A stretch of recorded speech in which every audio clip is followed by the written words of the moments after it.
और इस बहस में मेरे साथ तीन खास मेहमान जुड़ गए हैं। हम आपको बता दें, मेरे साथ आम आदमी पार्टी से अतिश्री हैं, कांग्रेस की तरफ से मीम अफजल और बीजेपी की तरफ से विजेंद्र गुप्ता। इससे पहले कि मैं आप तीनों से सवाल पूछूं, इस शो के नियम आप तीनों के पास 3-3 मिनट हैं। इन्हीं में मेरे आप लोगों से सवाल होंगे और इसी में आपके जवाब होंगे। सबसे पहले अतिश्री, आपसे मैं जानना चाहूंगा, हम नहीं भूले हैं ऑटो के पीछे उस पोस्टर को, भ्रष्टाचारी को आपने शीला दीक्षित करार दिया था और ईमानदार अरविंद केजरीवाल। अब अरविंद केजरीवाल के तेवर पूरी तरह से बदल गए हैं, क्यों? मैं बिल्कुल आपकी बात से सहमत नहीं हूं कि अरविंद केजरीवाल के तेवर बदल गए हैं। हम पहले भी भ्रष्टाचार के खिलाफ थे, आज भी भ्रष्टाचार के खिलाफ हैं। लेकिन भ्रष्टाचार केवल कांग्रेस नहीं करती है, भ्रष्टाचार दोनों कांग्रेस और बीजेपी करती हैं और हम दोनों के भ्रष्टाचार के खिलाफ हैं। जिस तरह कांग्रेस की सरकार के भ्रष्टाचार में इन्वेस्टिगेशन होगी, उसी तरह बीजेपी में जो एमसीडी में घोटाले किए हैं उनकी भी इन्वेस्टिगेशन होगी। आज भी दिल्ली में जन लोकपाल बिल हमारा बहुत महत्वपूर्ण एजेंडा है और उसे अगले 15 दिन में ही असेंबली में हम टेबल करेंगे। अतिश्री इसके तहत एक स्ट्रांग और एक अतिश्री, मैं आपको याद दिलाना चाहूंगा, कल अरविंद केजरीवाल ने एक बयान दिया था और उस बयान के मुताबिक शीला दीक्षित के खिलाफ अगर कोई सबूत है तो यह सबूत बीजेपी लेकर आए। मतलब अब उनको कसूरवार ठहराने का जो जिम्मा है वो बीजेपी के पास है। तेवर मैं यहां इसलिए कह रहा हूं, अरविंद केजरीवाल का कल बयान था कि अगर शीला दीक्षित के खिलाफ सबूत है तो बीजेपी लेकर आए वो सबूत। बीजेपी सबूत वो लेकर आएगी। जी, बीजेपी लेकर आए, कोई भी लेकर आए। और एक बारी खुद जब एक बारी हम दिल्ली जन लोकपाल बिल पास कर देंगे तो लोकपाल के पास खुद ये ताकत रहेगी कि वो किसी भी नेता के खिलाफ इन्वेस्टिगेशन खुद इनिशिएट कर सके। तो चाहे बीजेपी लेकर आए चाहे कोई भी लेकर आए। अतिश्री, आप अभी भी मेरे सवालों का जवाब नहीं दे रही हैं। तेवर बदल गए हैं। विजेंद्र गुप्ता, क्या आम आदमी पार्टी के तेवर बदल गए हैं और क्यों?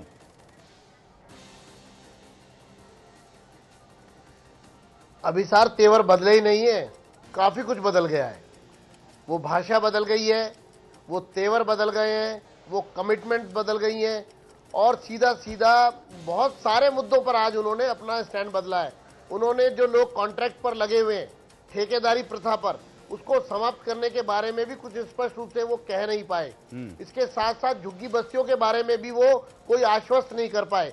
और तीसरा सबसे बड़ा जो तेवर उन्होंने बदला है वो भ्रष्टाचार के खिलाफ बदला है और विशेष रूप से कांग्रेस के खिलाफ बदला है, श्रीमती शीला दीक्षित के खिलाफ बदला है। उन्होंने ना वो तेवर दिखाए, ना वो टाइम स्पेन दिया, ना ही कोई कमिटमेंट की सदन के सामने।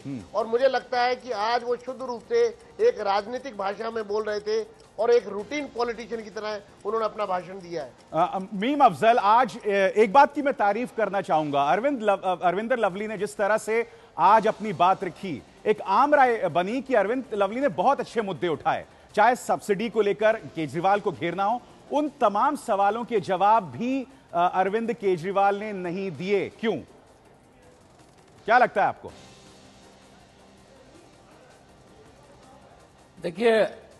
देखिए, मैं सबसे पहले तो ये कहूंगा कि आज पहला दिन था, असेंबली के अंदर सबने शपथ ली है। पार्लियामेंट्री डेमोक्रेसी का एक तरीका होता है, उसको आप देखें कि आज आपने 3 तकरीरें बहुत अहम थी। एक हर्षवर्धन जी की थी जो तकरीबन 45 मिनट चली, दूसरी तकरीर अरविंद जी की थी जो थोड़ा ही वक्त चली, और उसके बाद केजरीवाल जी की तकरीरें हैं। तीनों से स्पष्ट रूप से यह साबित होता है कि सरकार जब बनाते हैं और जब सरकार को चलाते हैं तो कुछ जिम्मेदारियां कंधों पर आ जाती हैं। हम लोग यकीनन एक बाहर से सपोर्ट दे रहे हैं और हमने ये भी कहा है, जैसा कि लवली जी ने कहा, कि जो मुद्दे अगर अवाम के हक में हैं, अगर लोगों के हित में हैं, तब तक हमारी सपोर्ट है। और हम समझते हैं कि अभी उन्होंने जो कुछ भी काम किए हैं उसको हमें देखना चाहिए, अभी हमको टाइम देना चाहिए। अतिश्री, मुद्दा यहां पर यह है कि अब ऐसा लग रहा है कि बीजेपी बड़ी दुश्मन हो गई है आपके लिए। 15 साल से तो मीम अफजल साहब की पार्टी दिल्ली में थी, अब आपके तमाम नेता कुमार विश्वास से लेकर अरविंद केजरीवाल हमला जो है बीजेपी पर कर रहे हैं विश्वास मत के बाद से। क्यों? देखिए अभिसार जी, ये तो बिल्कुल स्पष्ट है शुरू से कि हमारे दुश्मन कांग्रेस भी थी, बीजेपी भी थी। हमने हर बार दोनों पर हमला किया है क्योंकि दोनों पार्टियां भ्रष्ट है, दोनों पार्टियों की पूरी राजनीतिक परंपरा भ्रष्ट है।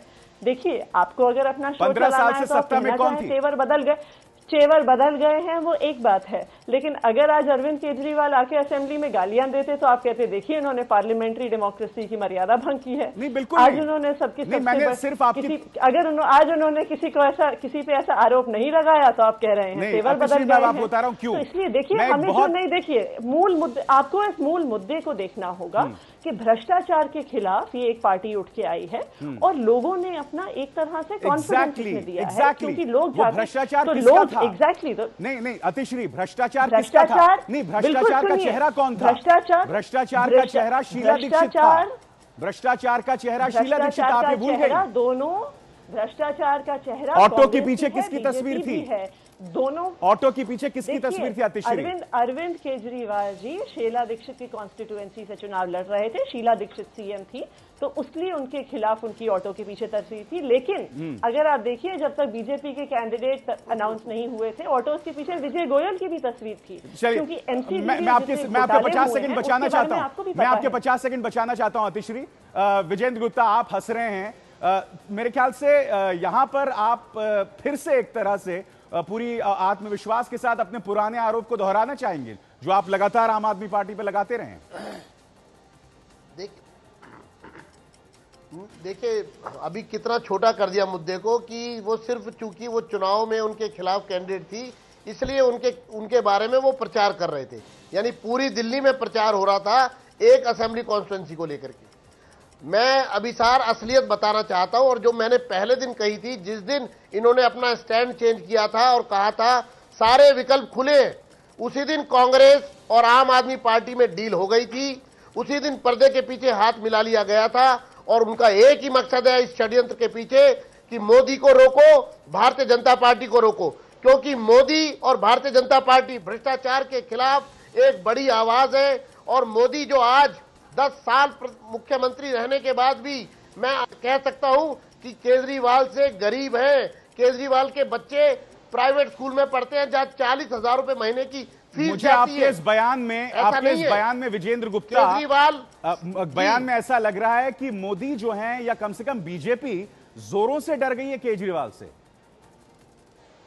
कि आप दोनों की पृष्ठभूमि में जाने लग गए। अब देखिए आपने कहा, मैं आपको इसलिए बता रहा हूं कि भारतीय जनता पार्टी की जो लड़ाई है भ्रष्टाचार के खिलाफ वो बड़ी लड़ाई है, वो डिटरमिन्ड लड़ाई है, वो कमिटेड लड़ाई है और वो एक ऑल्टरनेटिव है। चलिए इमीडिएट मैं आपके वक्त सस्टेनेबल।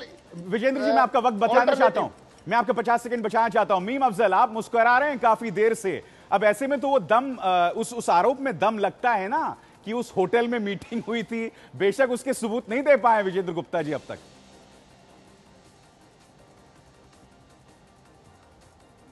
देखिए, ना उनके पास कोई सबूत है ना उसके अंदर कोई हकीकत है। और जहां तक भ्रष्टाचार से लड़ने की बात है, अभी थोड़ी देर पहले आप ही के टीवी पे या किसी और टीवी पे देख रहा था, येदियुरप्पा जी वापस आ रहे हैं। भ्रष्टाचार से लड़ने का एक बहुत बड़ा सबूत है ये भारतीय जनता पार्टी का। इसके आगे कुछ और नहीं कहूंगा। जहां तक दिल्ली के आवाम का ताल्लुक है, हमने अपनी जिम्मेदारी को निभाया है। मैं आपको एक स्पष्ट रूप से बात कहना चाहता हूं कि पिछले एक हफ्ते में जिस तरह की बयानबाजियां हुई उसको लेकर के आपने भी चर्चा की और सारे चैनल्स में चर्चा हुई, मीडिया के अंदर बड़ी चर्चा हुई जी। हमने बहुत सारी बातें सुनी, लेकिन हमको दिल्ली की जनता अजीज है। हमको ना भारतीय जनता पार्टी अजीज है ना कोई और पार्टी। मीम अफजल साहब जानते हैं ताज्जुब की बात क्या है? हक में होना चाहिए और हमने जनता के हक में फैसला किया। मीम अफजल साहब, ताज्जुब की बात यह है कि जो मुद्दे लवली साहब ने उठाए, जिसपे उन्होंने वाकई केजरीवाल को घेरा, ये दिल्ली स्पेसिफिक मुद्दे थे। आप उन मुद्दों का उल्लेख भी नहीं कर रहे हैं मेरे सवालों के जवाब में।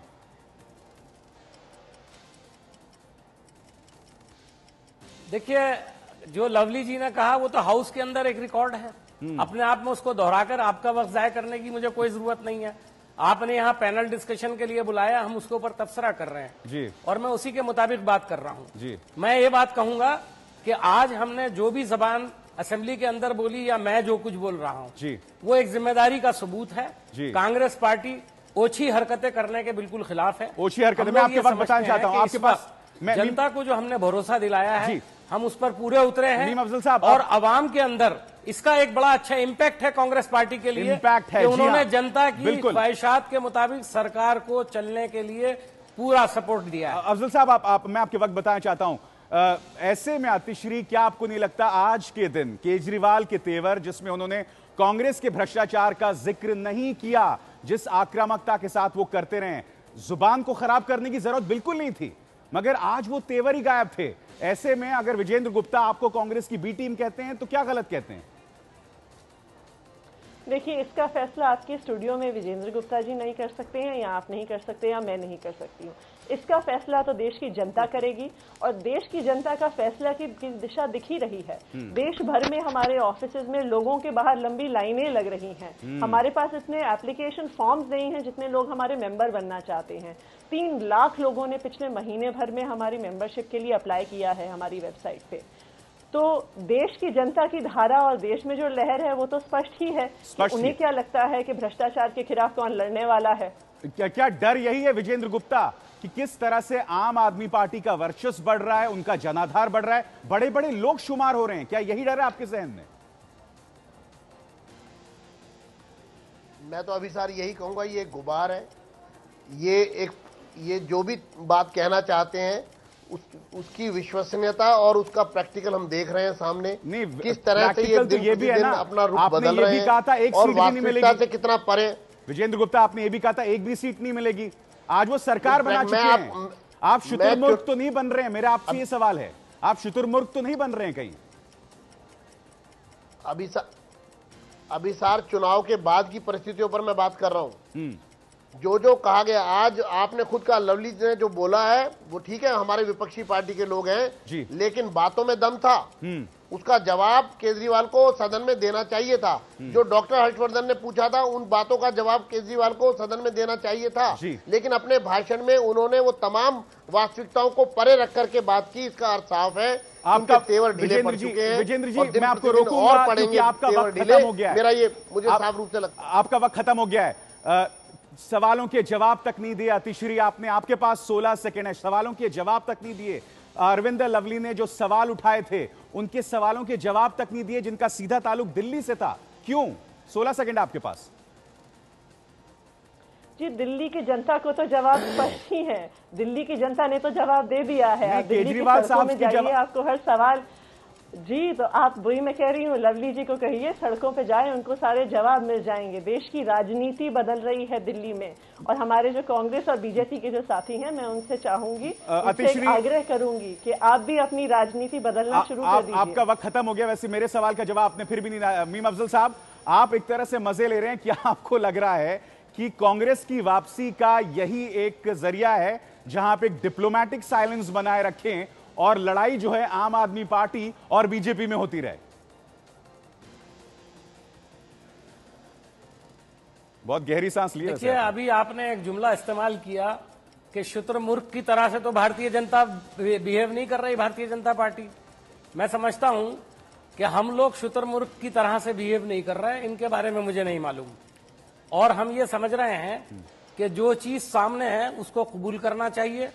और मैं अपनी जो बहन यहाँ बैठी हुई हैं उनको भी एक बात कहना चाहता हूं कि आपकी एक चीज थी, और उसको केजरीवाल जी ने भी कहा कि अहंकार और गुरूर नहीं होना चाहिए।